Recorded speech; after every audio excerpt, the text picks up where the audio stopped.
Senator Wyden, got to know. TPP has got to go. Senator Wyden, got to know. TPP has got to go. Senator Wyden, got to know. TPP has got to go. So I am so excited to be here with all of you today.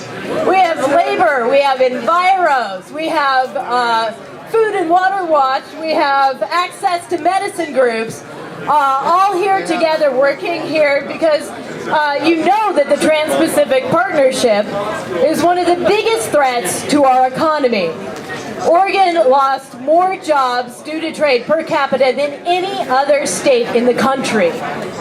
And when we lose these jobs, which are often union jobs, it means less tax revenue for libraries, for schools, for roads, you name it. And you're here because you know that the climate crisis, the biggest threat to our planet, is only going to get worse with the TPP. And you know that healthcare costs are already spinning out of control, and Big Pharma is pushing for the TPP to expand the life of drug patents, making it harder for us to access affordable medication. Boo! That's right. So, the TPP is an attack on people, the planet, and democracy itself. This is the fair trade movement. And when we all work together, we are a force to be reckoned with. Yeah. So you guys might remember the good old days when Senator Wyden was promising something he was calling smart track legislation.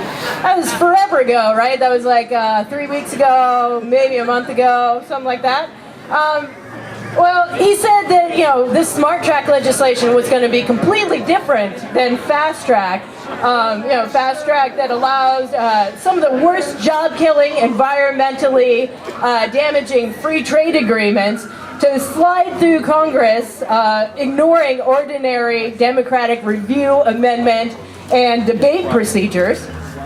I also seem to recall January of last year in 2014, Senator Wyden publicly opposed Senator Orrin Hatch's fast-track legislation, a bill that every single Oregon Democrat in the House and Senate came out and opposed, thanks to the good work of everyone here.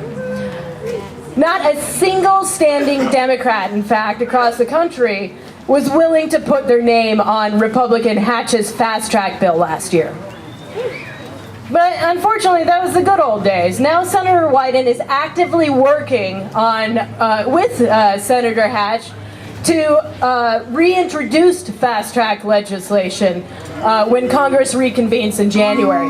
That's right. As a ranking Democrat in the Senate Finance Committee, Senator Wyden's support of this fast-track bill could give cover to corporate-minded Democrats, giving them the idea that fast-track is now safe to support. But that's not going to happen, because we're here today to stop fast-track. And we're going to do that by convincing Senator Wyden to publicly oppose Hatch's fast-track proposal once again.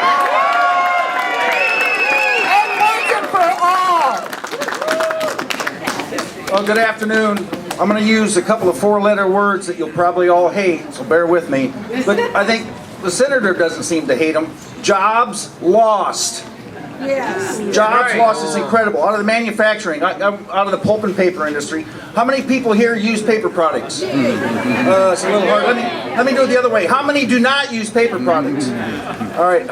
Logging is controversial and all that, but we need manufacturing in this country, and we need to do it where we have the best manufacturing laws and regulations and environmental rules and regulations in the world. In the last 18 years, every paper mill that is closed, the equipment has been dismantled, shipped overseas, brought back online, making the very same products we made here. And the majority of those mills were profitable. Oregon City, Oregon, the paper mill there, 100% recovered waste paper is what they used. They had orders for a year. They could not compete because no matter what they would pay for recovered waste paper, the Chinese outbid them.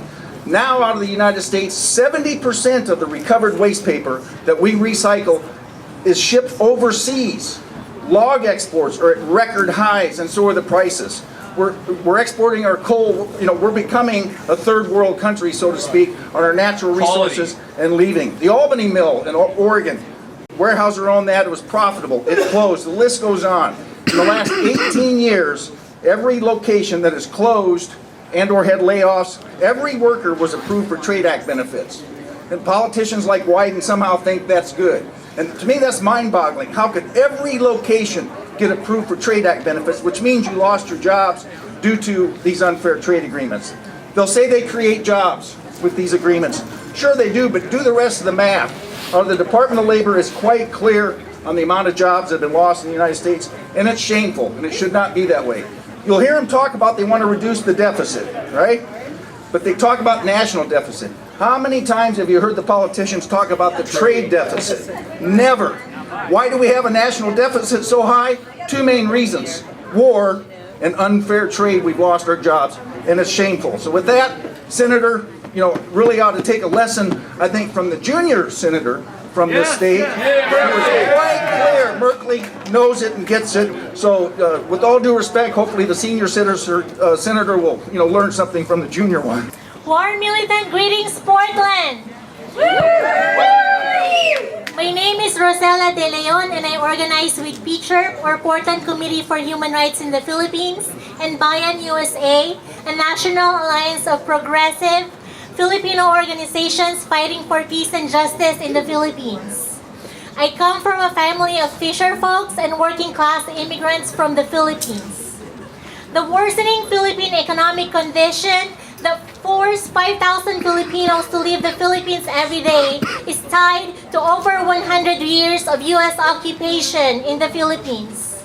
Over 5 million Filipinos are here in the U.S. because of the U.S. intervention in the Philippines. And now, we hear that our elected officials continue to push its Trans-Pacific Partnership agenda once more. Have we not learned anything from previous free trade agreements? The TPP threatens the livelihood and working conditions of the people in the Asia-Pacific Rim. The TPP will shift jobs around the world where labor is the most exploited and where labor organizing is the most suppressed.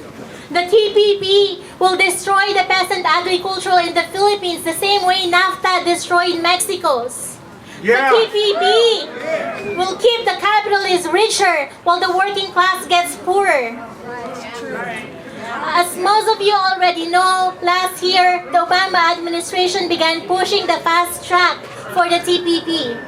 This is a move with the objective of complete U.S. domination in the Asia-Pacific region at the cost of human rights, of democracy, humane employment with livable wages, ecological sustainability, and sovereignty not only for the Filipino people, but also for the poor working class here in the U.S. That's right!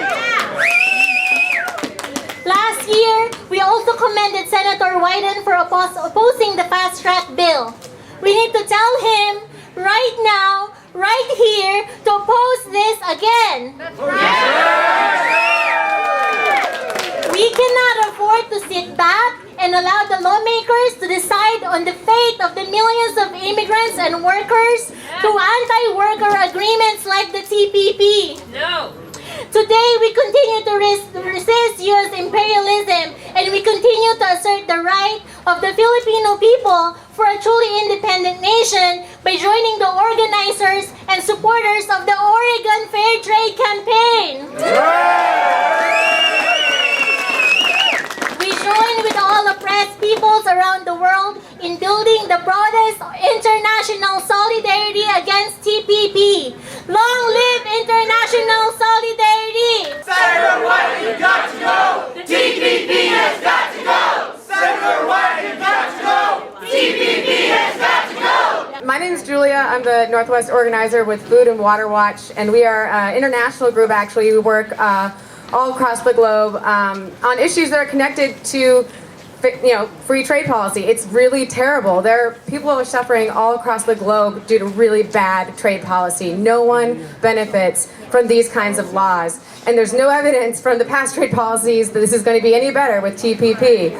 And what's so amazing and why we have such a diverse coalition here is because there is not a single issue that you can care about that isn't impacted by crappy trade policy.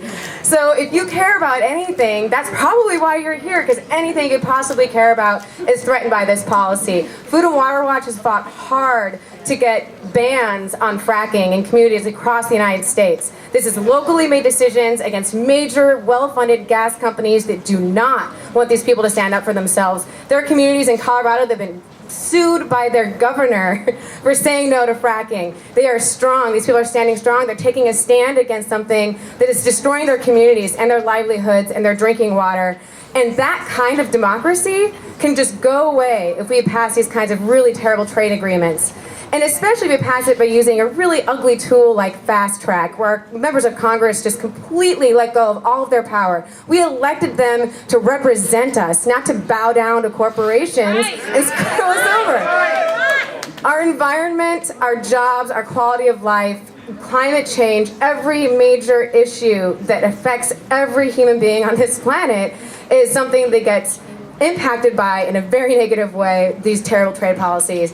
And he's taken a stand before in saying no to Fast Track, and Wyden needs to take another stand again to say no to Fast Track. It doesn't make sense. We elected our leaders in Congress to actually lead and take a stand and represent us and represent the people, not to pass the buck and let corporations take over. It's not acceptable.